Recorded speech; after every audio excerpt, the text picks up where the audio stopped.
بسم الله الرحمن الرحيم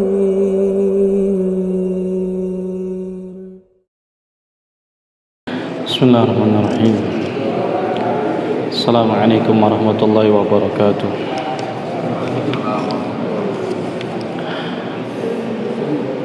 إن الحمد لله نحمده ونستعينه ونستغفره ونعوذ بالله من شرور أنفسنا ومن سيئات أعمالنا.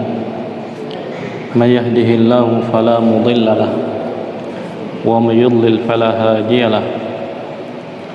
أشهد أن لا إله إلا الله وحده لا شريك له وأشهد أن محمدا عبده ورسوله. اللهم صل وسلم وبارك على نبينا محمد وعلى آله وأصحابه ومن تبعهم بإحسان إلى يوم الدين وسلم تسليما كثيرا. أما بعد. Ikhwati, saudaraku semua kaum muslimin rahimani wa rahimakumullah. Alhamdulillah, fa insyaallah ta'ala azza malam ini kita lanjutkan membaca kitab Al-Mulakhas fi Syarhi Kitab Tauhid, ringkasan tentang kitab Tauhid yang ditulis oleh Ma'ali Syekh Dr. Shalih Fauzan Al-Fauzan hafizallahu ta'ala wa ra'ahu. Masih tentang bab al-khawfu minasyirk, bab takut dari kesyirikan. Maka disebutkan atau dibawakan dalil dari sunnah. Qala Syekhul Islam Muhammad ibn Abdul Wahhab rahimahullah ta'ala, wa fil hadisi, dan di dalam hadis disebutkan, akhwafu ma akhafu alaikumus syirkul asghar. Kata Rasulullah SAW, akhwafu ma akhafu alaikum, perkara yang paling aku takutkan menimpa kalian adalah asyirkul asghar, syirik kecil. Fasu'ila anhu, maka Rasulullah SAW ditanya tentang apa itu syirik kecil.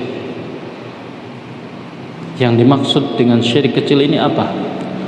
Faqala ar-riya, maka dijawab adalah riya. Diterangkan oleh Syekh Shalih Fauzan hafizallahu ta'ala, wa fil hadisi, maksud dari penulis kitab Tauhid, wa fil hadis, dan di dalam hadis maksudnya ay al hadis alladhi rawahu Imam Ahmad, maksudnya adalah hadis yang diriwayatkan oleh Imam Ahmad, wa Tabrani wa Ibnu Abi Dunya, dan diriwayatkan oleh Imam Tabrani juga oleh Imam Ibnu Abi Dunya, wal Baihaqi, dan yang diriwayatkan oleh Imam Baihaqi, yaitu hadis akhwafu ma akhafu alaikum. Nah,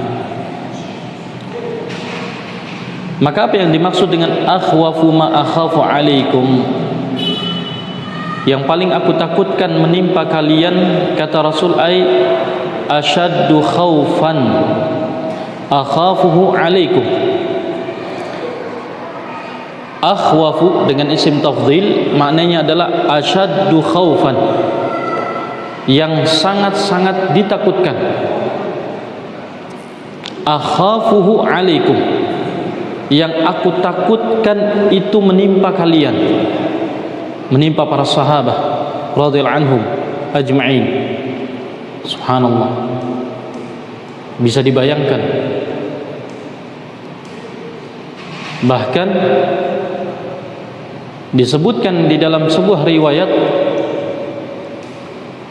bahwa Rasulullah SAW menyampaikan hadis ini kepada Abu Bakar Siddiq, Umar bin Khattab, dan Sadat Muhajirin wal Ansar.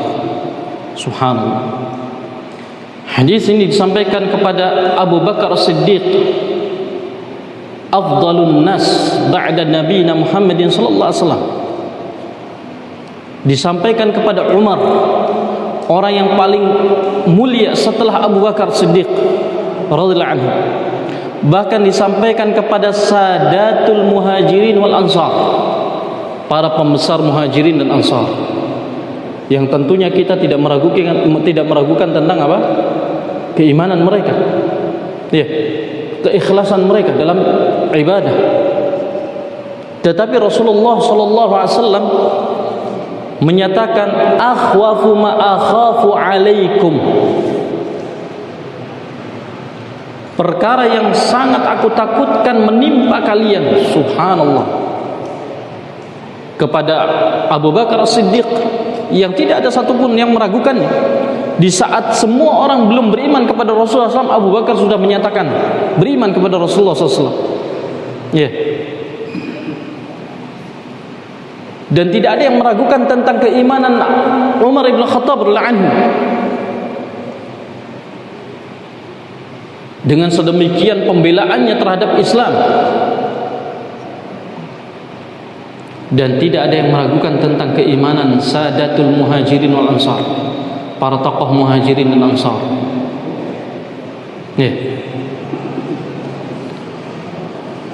Maka hadis ini, petuah Nabi sallallahu alaihi wasallam ini disampaikan kepada mereka bahwa Nabi sallallahu alaihi wasallam mengkhawatirkan itu menimpa mereka. Yang dikhawatirkan oleh Rasulullah SAW adalah asyirkul asghar, syirik yang kecil. Faya subhanallah, sebelumnya kita sudah mendapatkan keterangan tentang dua ayat, bagaimana Syekh menerangkan Nabiullah Ibrahim alaihissalatu wassalam, Abul Anbiya, Imamul Muwahhidin, Khalilullah. Disampaikan oleh Allah Subhanahu wa taala bahwasanya Nabi Allah Ibrahim saja khawatir dirinya dan anak keturunannya ditimpa fitnah yang besar, yaitu syirik. Ya.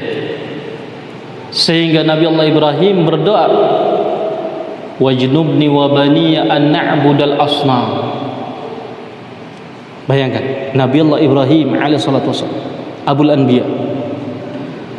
Setelah itu masuk kepada hadis yang disampaikan oleh Rasulullah SAW kepada Abu Bakar Siddiq dan Umar, dua tokoh Islam yang tidak diragukan tentang keimanan mereka, keislaman mereka.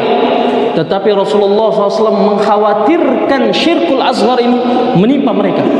Ya subhanallah, lengkap sudah, ya. Dari syirik yang terbesar yang dikhawatirkan oleh Ibrahim alaihissalatu wassalam terhadap dirinya dan keluarganya, anak keturunannya, dan kekhawatiran baginda Nabi kita Muhammad sallallahu alaihi wasallam kepada orang-orang yang terutama dalam agama ini. Abu Bakar Siddiq, Umar bin Khattab, bahkan Sadatul Muhajirin wal Ansar. Faya subhanallah. Sehingga ini betapa mengerikannya perkara ini. Pantas nanti akan disampaikan, nanti akan dibawakan dalil di mana Rasulullah SAW begitu takut terhadap syirik kecil ini, bahkan melebihi daripada fitnahnya Dajjal. Fitnah yang besar yang kita diperintahkan oleh Rasulullah SAW senantiasa di dalam solat kita untuk meminta perlindungan dari fitnah Dajjal. Nah, di dalam setiap solat 5 waktu kita diperintahkan untuk berlindung dari 4 perkara, diantaranya adalah dari fitnah Dajjal. Baik. Sehingga kata Syekh Shalih Fauzan, nah, sebelum itu saya terangkan terlebih dahulu sedikit tentang hadis ini, karena sebagian ulama ada yang menjelaskan bahwasanya hadis ini berasal dari sahabat yang bernama Mahmud bin Labid radhiyallahu anhu, di mana para ulama memperselisihkan tentang apakah beliau ini pernah mendengar hadis dari Nabi alaihi salatu wasallam. Tetapi diterangkan oleh Imam Ibnu Abi Hatim rahimahullah taala, beliau katakan bahwasanya Imam Bukhari rahimahullah taala sebagai Sayyidul Muhadditsin wa imamuhum, Imam Bukhari rahimahullah taala Muhammad bin Ismail Ibnu Mughirah bin Badrisbih rahimahullah taala, beliau mengatakan bahwasanya lahu suhbah. Mahmud bin Labid radhiyallahu anhu lahu suhbah qad ra'a an-nabi sallallahu alaihi wasallam, dia memiliki kesahabatan dengan Nabi SAW. Kenapa? Karena beliau pernah melihat Nabi SAW. Dan di dalam ilmu mustalah hadis diterangkan oleh Al-Hafidz Ibnu Hajar Al-Asqalani rahimahullah taala bahwasanya seorang sahabat, seseorang itu dinamakan sahabat man laqiyan Nabi sallallahu alaihi wasallam wa huwa mu'min bihi wa mata ala dzalik. Seorang dikatakan sahabat ketika dia menjumpai Nabi SAW, kemudian dia beriman kepada Nabi dan mati di atas keimanan tersebut.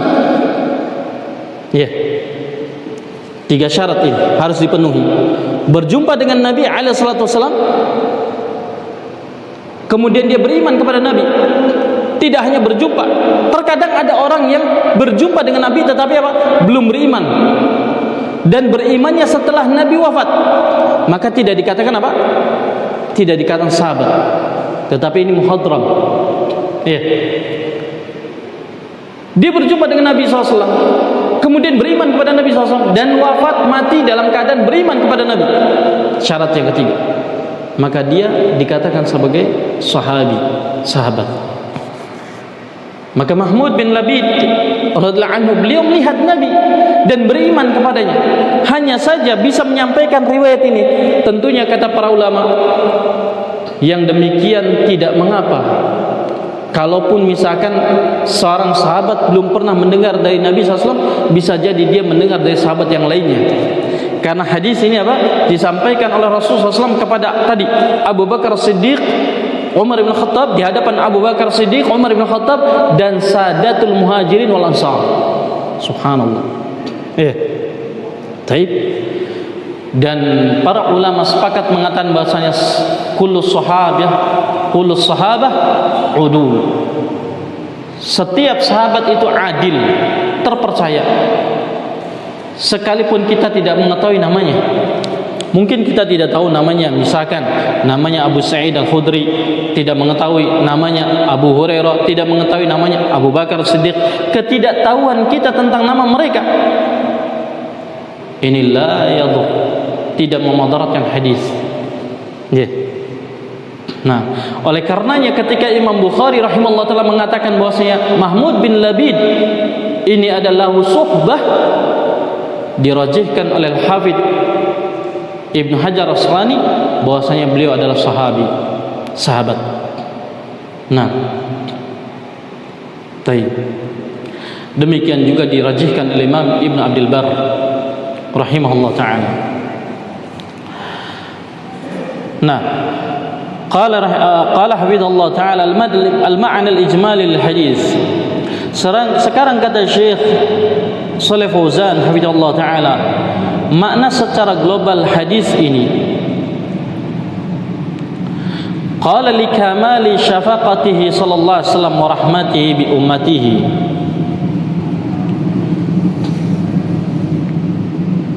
dikarenakan kesempurnaan kasih sayang Rasulullah SAW dan rahmatnya terhadap umat beliau, wa nusihi lahum, ketulusan Rasulullah SAW kepada mereka, bihaitsu lam yatruk khairan illa dallahum alaihi, di mana Rasulullah sallallahu alaihi wasallam tidaklah meninggalkan satu kebaikan pun melainkan akan ditunjukkan kebaikan itu untuk mereka. Wala syarran illa hadzarahum min, dan tidak ada satu kejelekan pun yang diketahui oleh Rasulullah SAW, melainkan pasti Rasulullah SAW memberikan peringatan kepada umatnya dari kejelekan tersebut. Nah, ucapan beliau hafizallah ta'ala ini mengisyaratkan kepada hadis Nabi SAW yang menyatakan, ma ba'atsallahu min nabiyyin, tidaklah Allah subhanahu wa ta'ala mengutus dari seorang nabi pun illa kana haqqan alaihi, melainkan hak baginya ayadulla ummatahu ala khairin ma ya'lamuhu lahum, melainkan hak Nabi sallallahu alaihi wasallam untuk menunjukkan kepada umatnya kebaikan yang beliau ketahui untuk umatnya. Nah, demikian. Hadis ini sahih diriwayatkan Imam Muslim dari sahabat Abdullah bin Amr bin Al-As radhiyallahu anhu. Nah, sehingga kata Syekh Shalih Fauzan selanjutnya, wa minasyarril ladzi hadzara minhu, dan di antara kejelekan yang diperingatkan oleh Rasulullah SAW adalah ad-duhuru bimadharil ibadah liqasdi tahsili sana'in nas. Di antara kejelekan yang diperingatkan oleh Rasulullah SAW dari umatnya ini agar jangan terjatuh ke dalamnya adalah al-duhur, menampakkan bimadharil ibadah, menampakkan dengan bentuk ibadah liqasdi tahsili sana'in nas, dengan tujuan untuk mendapatkan pujian dari orang lain. Ini ya, ini yang dinamakan dengan ar-riya ya, atau sum'ah. Nah, kenapa kemudian Nabi SAW menyebutnya asyirkul asghar ini riya saja ya? Bukankah di sana ada sum'ah, ada ujub ya? Maka para ulama mengatakan ini adalah mimbabil aghlab atau mimbabil ghalib, karena seringnya orang itu melakukan kesyirikan kecil dalam bentuk riya. Seringnya dalam bentuk riya, yaitu dia menampakkan sebuah ibadah untuk mendapatkan pujian dari orang lain. Ini umumnya,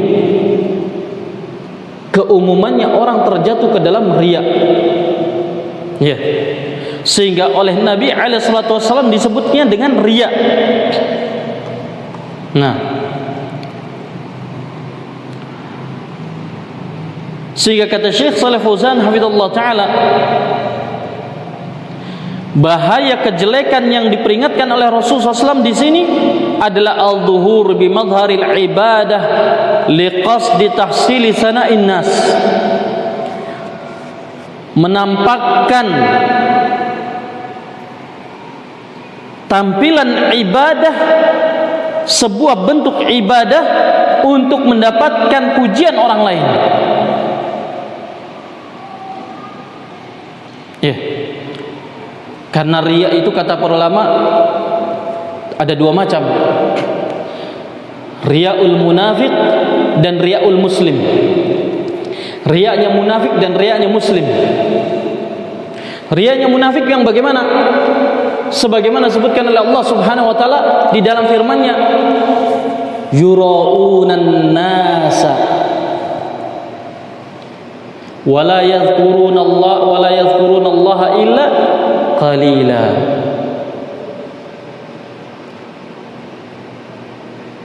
Munafikin adalah orang yang yuraunan nas, orang yang suka berbuat riya kepada orang lain. Artinya apa? Orang yang ingin amalannya terlihat oleh orang lain. Ya. Dalam keadaan apa?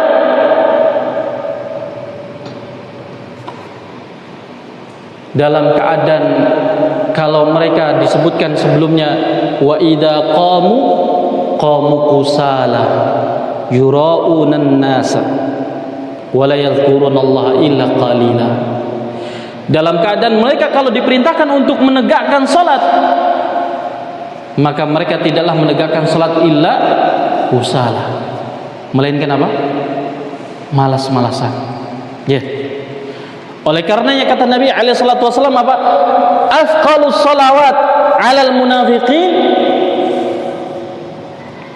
al-isya wal fajr. Salat-salat yang paling berat bagi munafikin apa? Salat isya dan fajar. Kenapa? Karena di zaman dahulu belum ada lampu. Ya. Belum ada lampu.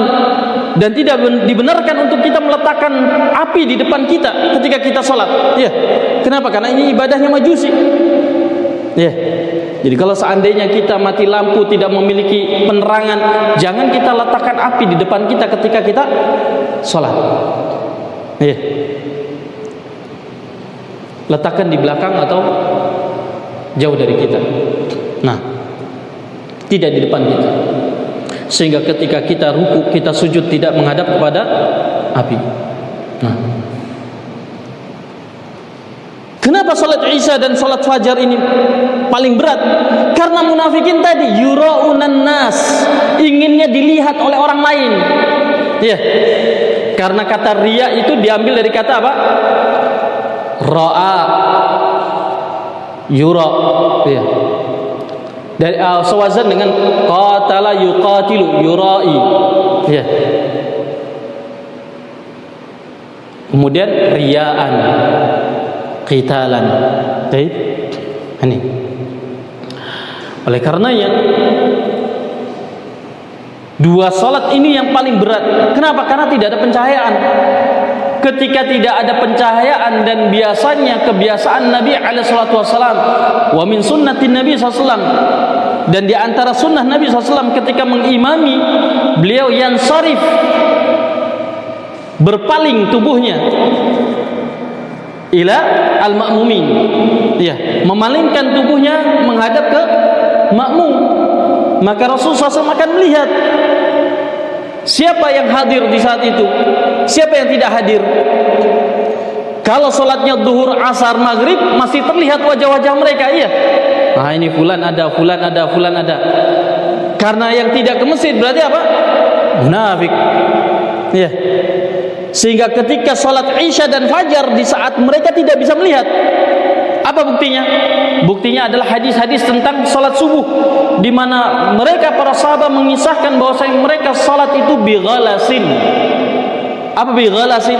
Ketika gelap itu masih menguasai, masih dominan daripada terangnya, sehingga mereka tidak bisa mengetahui siapa di sebelah mereka sholat itu, hanya tahu bayangan hitam saja.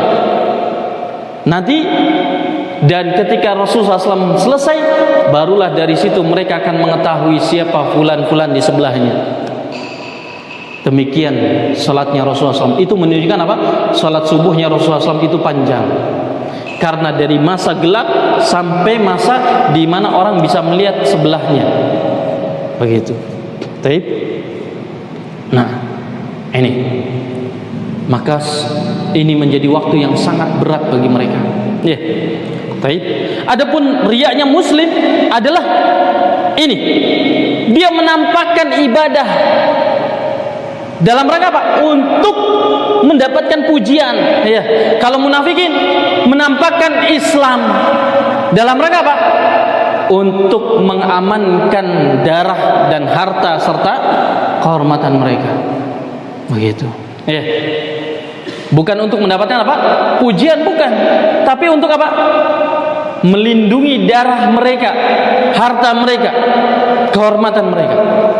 Ini bedanya apa? Riyanya munafik dengan riyanya muslim. Baik. Sehingga kata Syekh hafizallahu taala selanjutnya, li'annahu syirkun fil ibadah, karena ini adalah bentuk kesyirikan dalam ibadah.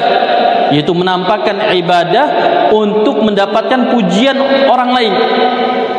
Wa huwa wa in kana syirkan asghara fa khataruhu 'azim. Maka kata Syekh Shalih Fauzan hafizallahu taala, dan riya ini sekalipun dia tergolong dari syirik kecil, tetapi bahayanya besar. Kenapa bahayanya besar? Li'annahu yuhbitul amal alladhi qaranahu, karena dia bisa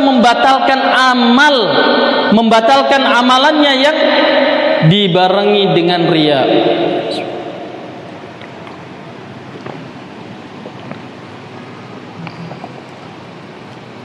Karena riya itu tergolong ada dua keadaan kata para ulama. Keadaan pertama, muhbitun lil amal fi aslil ibadah, wa muhbitun lil amal tari'al ibadah. Riya itu ada yang membatalkan amalan dari awal ibadahnya, dan ada riya yang membatalkan amalan di tengah-tengah ibadahnya. Contohnya misalkan yang pertama, yang membatalkan dari awal ibadahnya. Dia berangkat karena ingin mendapatkan pujian. Dia berangkat ke masjid, sholat ke masjid untuk mendapatkan apa? Pujian. Berarti apa? Dari awal dia sudah gugur. Iya. Kenapa? Karena dia dari awal niatnya ingin mendapatkan pujian sampai terakhirnya, sampai selesai sholatnya. Ada orang yang awalnya berangkat ke masjid mukhlis, ikhlas karena Allah tabaraka wa taala. Ketika di dalam masjid ada seseorang, apakah dia ingin mendapatkan sesuatu dari orang tadi? Min mata'id dunya, dari perhiasan dunia, atau li ghardin akhar, atau karena tujuan lain. Al-muhim dia karena ada orang, seseorang atau orang lain, kemudian dia yuhsinul amal, dia memperbaiki amalnya, dia memperbaiki salatnya, dia memperbagus bacaannya, memperbagus salatnya. Maka ini apa? Di tengah-tengah ibadah. Dalam hal ini ada dua hukum kata para ulama.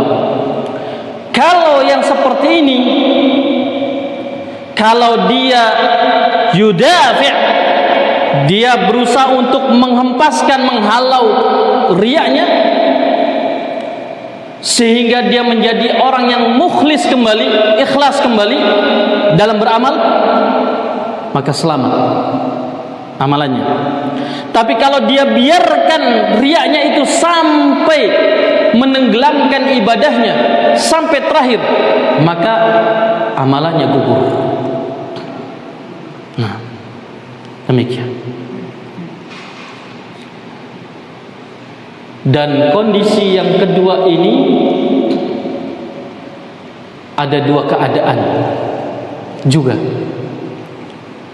Ada yang dia menggugurkan ibadahnya secara total, menyeluruh. Ada yang gugurnya itu satu ibadah, tidak yang lainnya, satu bagian tidak yang lainnya. Contohnya, dia wudu mukhlis, ikhlas dia, ya. Ketika sholat dia riya. Yang batal yang mana? Sholatnya. Ketika dia sholat kembali dan dengan ikhlas, maka tetap diterima dan wudunya tetap sah. Ya. Tapi kalau seandainya ibadahnya itu adalah ibadah yang terkait antara satu dengan yang lainnya, misalkan dia di rakaat pertama ikhlas, rakaat kedua riya, kalau dia biarkan sampai terakhir, maka apa? Batal salatnya, gugur ibadahnya. Tapi kalau dia lawan dan kembali ketika tasyahud akhir dia masih bisa mengikhlaskan ibadahnya, maka selamat ibadahnya. Nah, bisa dilihat penjelasan ini dalam kitab Jamil Ulum wal Hikam ataupun dalam Al-Qaul Mufid kata Syekh Ibnu Utsaimin rahimahullah taala. Nah, baik, kita tidak berpanjang di situ ya. Qala hafizallahu taala, selanjutnya kata Syekh Shalih Fauzan hafizallahu taala, wa in kana syirkan asghar fa khataruhu 'azim. Sekalipun riya ini syirik kecil, maka bahayanya besar. Kenapa? Li'annahu yuhbitul amal alladhi qaranahu. Karena dia bisa menggugurkan amalan yang dibarengi dengan riya. Walamma kanatin nufus majbulatan ala mahabbati riyasah wal manzilati fi qulubil khalqi illa man sallama Allah, kana hada akhwafa ma yukhafu ala salihin.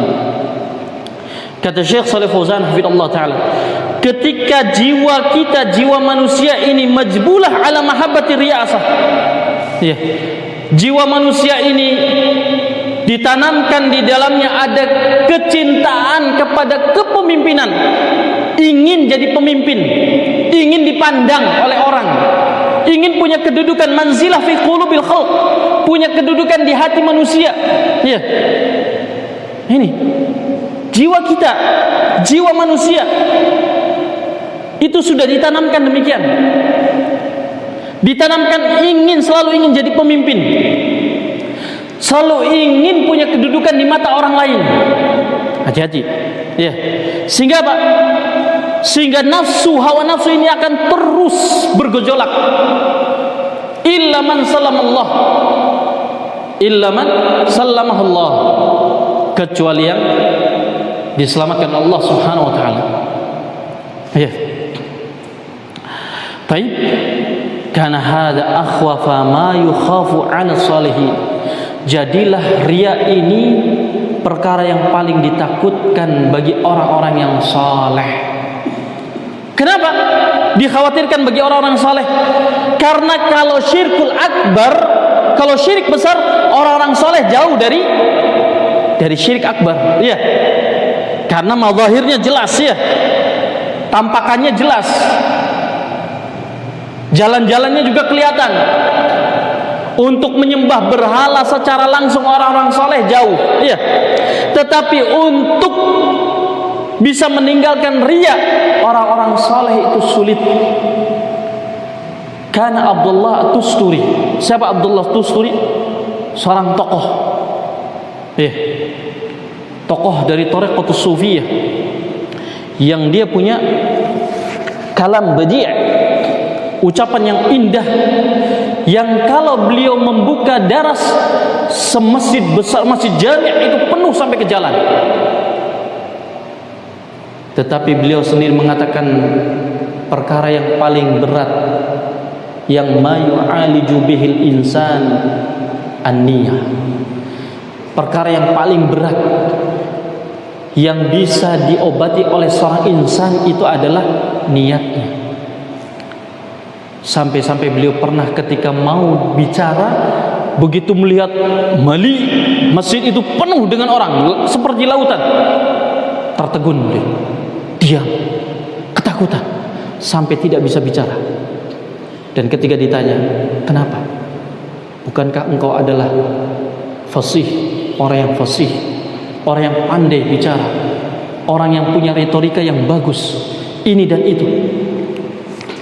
Beliau bilang, perkara yang paling sulit untuk diobati adalah an-niyah. Subhanallah. Bayangkan, apa ibrahnya? Orang sufi yang katanya paling lembut hatinya, dia tidak lepas dari ini. Maka jangan tertipu. Jangan tertipu dengan apa? Al-mutawadi', al-mutazahid. Orang-orang yang pura-pura rendah hati, orang yang pura-pura zuhud. Jangan tertipu. Faya subhanallah. Ya. Terkadang dia cuma mutawadi', pura-pura rendah hati. Terkadang dia mutazahid, pura-pura zuhud. Ya. Muta'alim, pura-pura alim. Ya. Padahal ilmunya copas. Tahu copas? Copy paste. Ya. Nah, hati-hati. Hati-hati. Ya, intabihu. Baik. Nah, kenapa kayak gitu? Karena kanatin nufus majbulah ala mahabbati riyasah wal manzilah fi qulubil khalq illa man sallama Allah. Karena jiwa-jiwa kita telah ditanami di dalamnya itu mahabbatur riyasah. Ya. Kecintaan kepada kepemimpinan dan ingin punya kedudukan di hati-hati orang lain. Senang kalau dirinya dianggap, senang kalau dirinya dipandang, senang kalau dirinya dinilai. Ini, ya. Menjadi pusat perhatian ini dan itu, ya. Menjadi idola. Fa ya subhanallah. Nah, hati-hati. Illa man sallama Allah, kecuali yang Allah selamatkan. Karena hada akhwafa ma yukhafu ala salin, maka ini menjadi perkara yang paling ditakutkan yang menimpa orang-orang saleh. Kenapa? Liquwati da'i ilaih, karena begitu kuatnya pendorong untuk melakukan itu. Ya. Karena pendorongnya, pembangkitnya itu sangat kuat untuk seseorang itu riya dan gak ketahuan. Ya. Kita riya atau tidak itu gak ada yang tahu. Ilallah, kecuali Allah Subhanahu wa taala. Ya. Mungkin kita bisa menampakkan dengan penampakan yang seakan-akan ikhlas. Subhanallah, ini orang seperti mukhlis. Ya. Salatnya khusyuk. Yang dia tidak, kalau membaca Quran tidak akan lewat dari satu surat. Bahkan mungkin satu ayat pun tidak akan bisa lewat. Kenapa? Tabaka, pura-pura menangis. Liqasdi tahsil sana'in nas. Ini. Karena tujuannya adalah untuk mendapatkan pujian dari orang lain. Fa ya subhanallah. Sampai kanan. Pernah kejadian ada satu dulu di Dammaj. Nasallahu alaihi wa afiyah. Khatib minal khutaba. Khatib, seorang khatib. Baru khutbatul hajah menangis sejadi-jadinya. Ya subhanallah. Orang lihat, wah masya Allah, ini mukhlis, ini orang ikhlas, ini orang subhanallah. Ya. Ternyata begitu diselidiki, ditanya dengan dari hati ke hati, kenapa engkau ini? Dia jawab, karena naskahku ketinggalan di rumah. Orang memandang apa? Masya Allah, ini orang ikhlas, mutawadhi', baru khutbatul hajah sudah menangis sejadi-jadinya, kemudian langsung barakallahu lak, atau sudah langsung ditutup.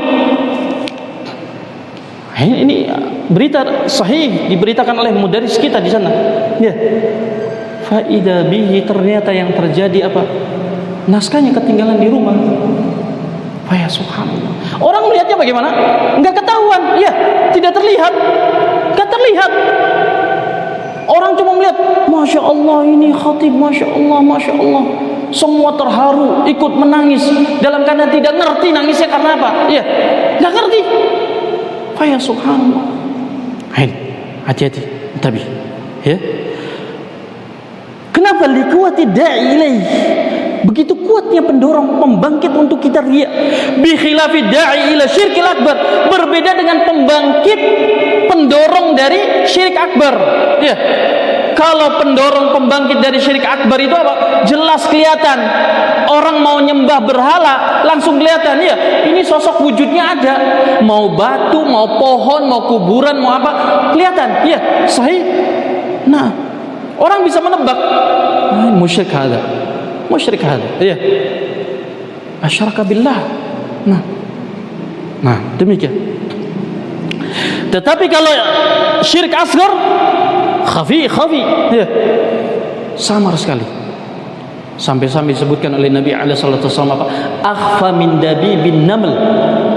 Lebih tersembunyi, lebih senyap daripada langkahnya semut sekalipun.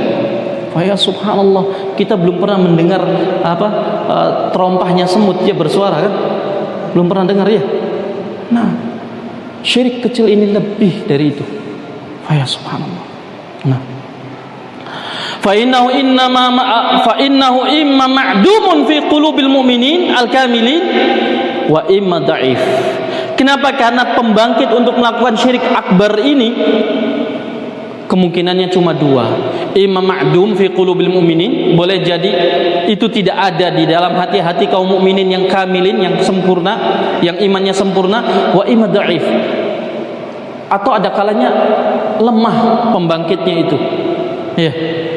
Nah, sehingga munasabatul hadis lil bab, kesesuaian hadis ini terhadap judul babnya, anna fihil khaufa minasyirkil asghar, bahwasanya dalam hadis ini ada rasa takut dari syirik yang kecil. Pada ayat sebelumnya, dalil sebelumnya disebutkan tentang syirik akbar, ya. Pada dalil dari sunnah dibawakan syirik kecil, sehingga apa? Mutanasib, lengkap akhirnya.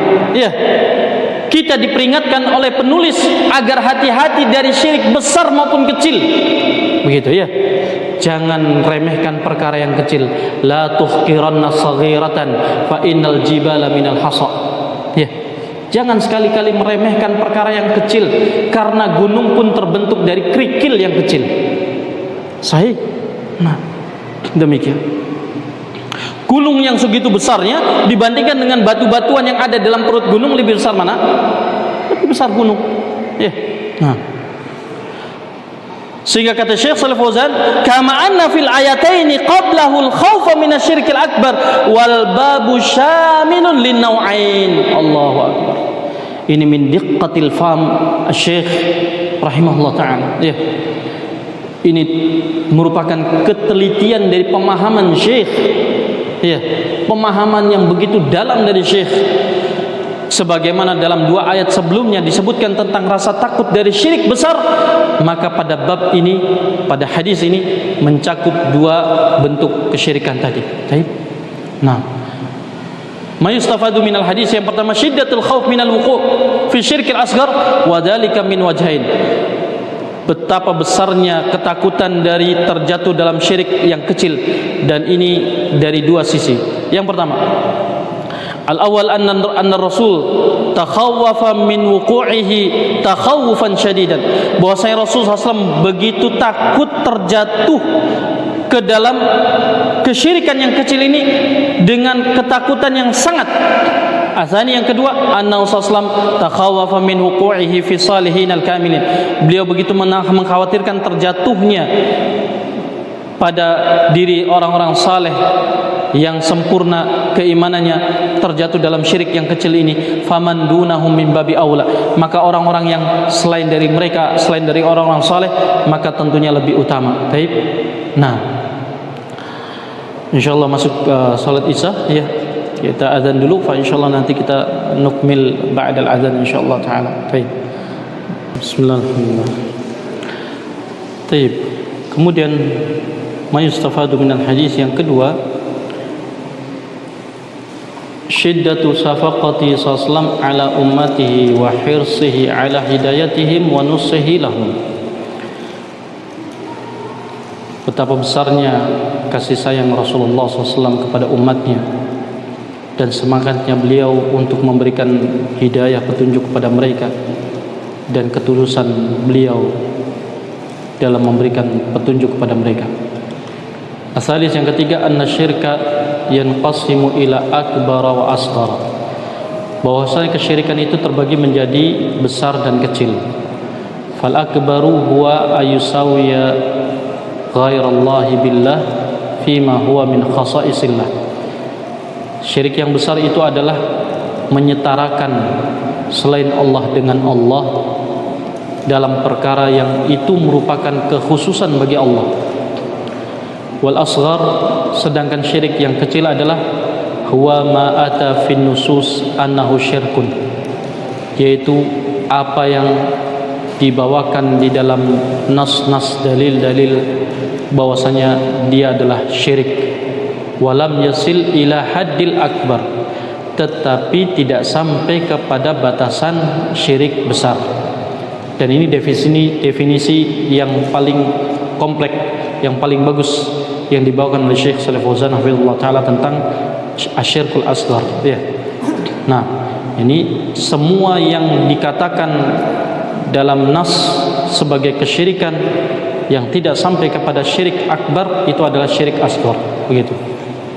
Qala wal farqu bainahuma, dan perbedaan antara syirik akbar maupun asghar adalah yang pertama, annal akbara yuhbitu jami'al amal, bahwa syirik besar akan menggugurkan seluruh amalan.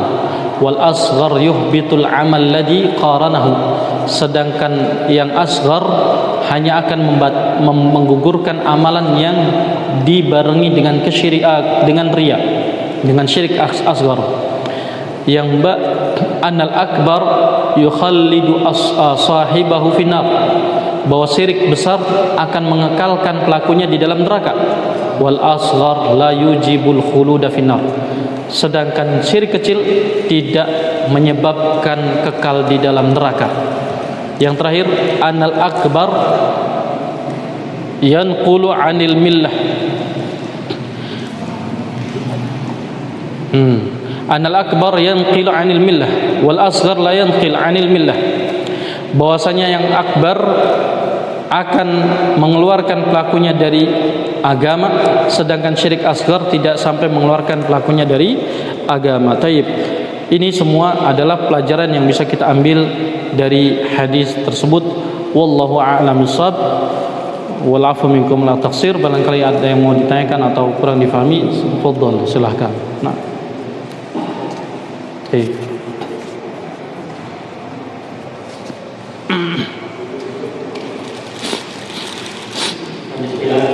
Ada seorang ibadah ikhlas saja. Ada seorang yang beribadah awalnya ikhlas sampai dia selesai. Bahkan dia mampu sampai 1 minggu, 2 minggu, sampai 1 tahun. Tiba-tiba ada satu momen dia itu mau jadi sebagai caleg atau salah pimpinan. Nah, dia disampaikan kebaikan dia, amal-amal dia, dan seterusnya dia perlu beberapa tahun lewat. Apakah ini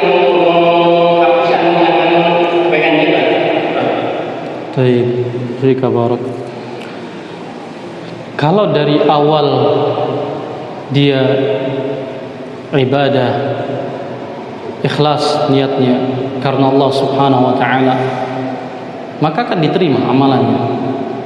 Dan hanya ketika dia melakukan ibadah yang dibarengi, diiringi dengan riya, keinginan untuk dipuji oleh orang, itu yang gugur. Begitu. Sehingga kalau misalkan dia awalnya ibadah seperti biasa, ikhlas karena Allah Ta'ala, ternyata satu hari karena orang melihat ini orang saleh, orang baik, ini dan itu, kemudian dipuji, disanjung dan sebagainya, dan dia di saat itu mulailah dia berubah pikiran, ibadahnya menjadi lebih bagus karena ingin dipuji, karena ingin disanjung dan sebagainya, baru mulai di saat itu ibadahnya gugur. Begitu. Nah, tetapi ibadah yang dibarengi dengan riya saja, bisa jadi dia di hadapan orang banyak dia melakukannya karena riya. Ketika dia pulang ke rumahnya seperti misalkan dia biasa rutin beribadah juga di rumahnya, amalan-amalan nafilah, amalan-amalan sunnah dan sebagainya, maka ibadahnya tetap diterima. Nah, dan sah insyaallah taala demikian. Wallahu a'lam bishawab. Nah, ada lagi? Nah, fadhil.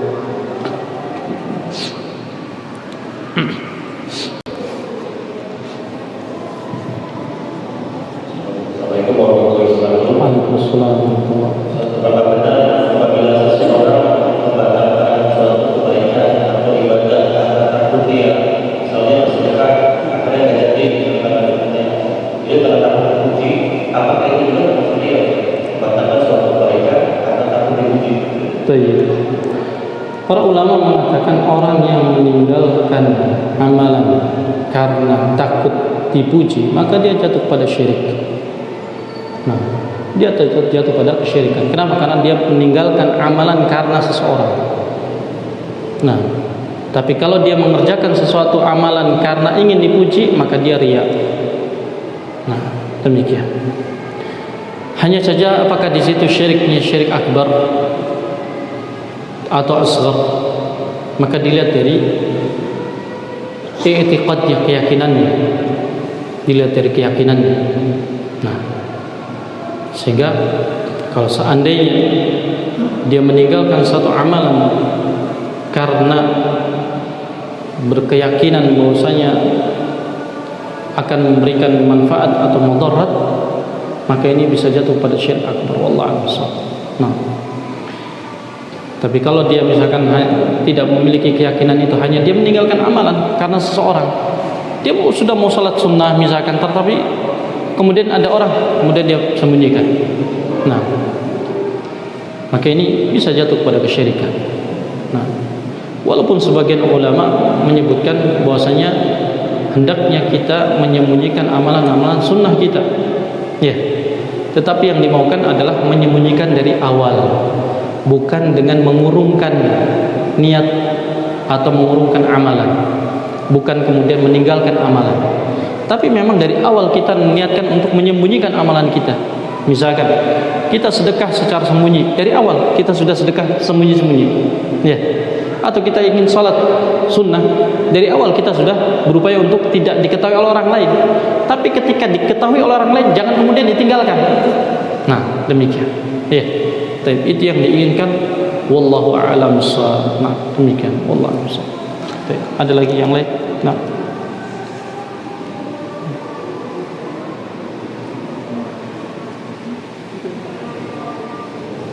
Langsung?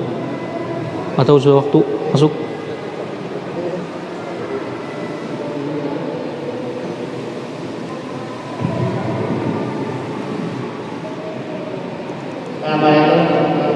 Waalaikumsalam.